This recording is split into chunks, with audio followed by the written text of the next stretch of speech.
think it's worth noting. Obviously, we're coming to the end of Amir Khan's career, and a lot of people are going to be talking about like what his legacy is going to be as a professional fighter.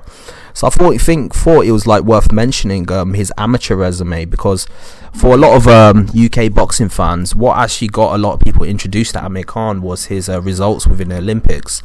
At the age of 17, obviously he won a silver medal against Mario Kindelin, and at the time Mario Kindelin was seen as pound for pound one of the best Cuban amateur fighters, and one of the best amateur fighters in the world at that point in time. I mean, he was an absolute phenom, and at the time I think Amir Khan ran him close, and this was an Amir Khan that was only 17 years old.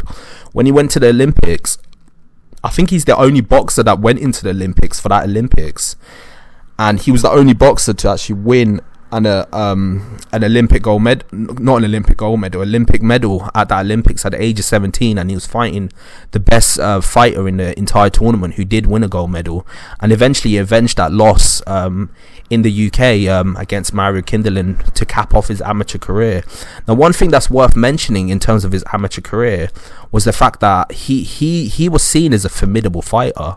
I can't remember who it was, but one of the I think there was an American fighter, I think he might have been a Lamont Peterson or someone of that sort, who actually mentioned a story where they started talking about Amir Khan, and they started saying stuff like, oh, Amir Khan is this he was like he was going for the amateurs on a bit of a tear, and he was destroying everyone. And one opponent that he completely destroyed at the time was amateur phenom at the time, which was I think he was Victor Ortiz. I think he was part of the team for the American national Olympic boxing team or something of that sort. And Amir Khan, I think, knocked him out in the first round. So that's another person that he's got on his resume. At the young age of 17, he beat Victor Ortiz in an amateur with a first round knockout. On top of that, I think he fought Ugas in the amateurs, and he beat him in the amateurs too.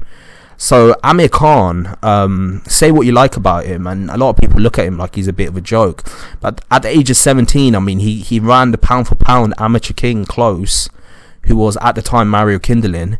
He beat Victor Ortiz in amateurs, who went on to become a WBC champion, and has only fought a couple of about a week or so against Robert Guerrero, and competed on the highest level when he fought Mayweather.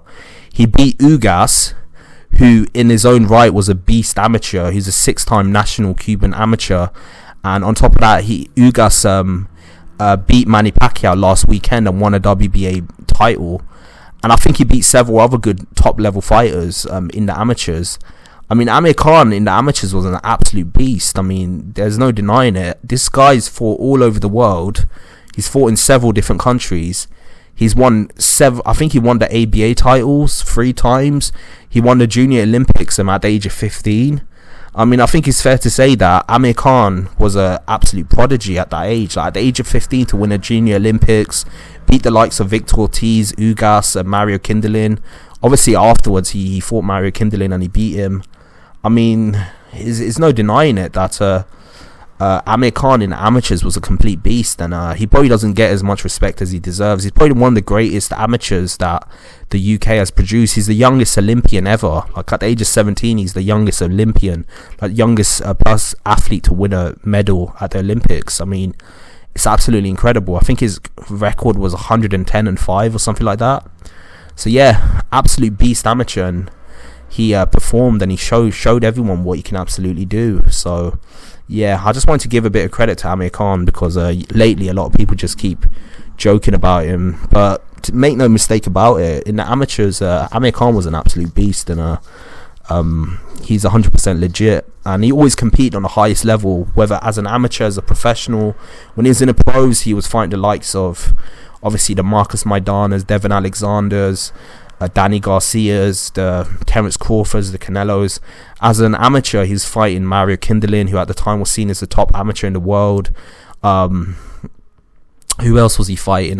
Victor Ortiz, Ugas. I mean, this guy's competed on the highest level as an amateur and a professional. So I think it's fair to say that he probably doesn't get as much credit as he deserves, and he probably does deserve more credit than he gets. So yeah, hats off to Amir Khan, and I hope you like and subscribe to the channel. I've got a lot more content coming your way. Peace out.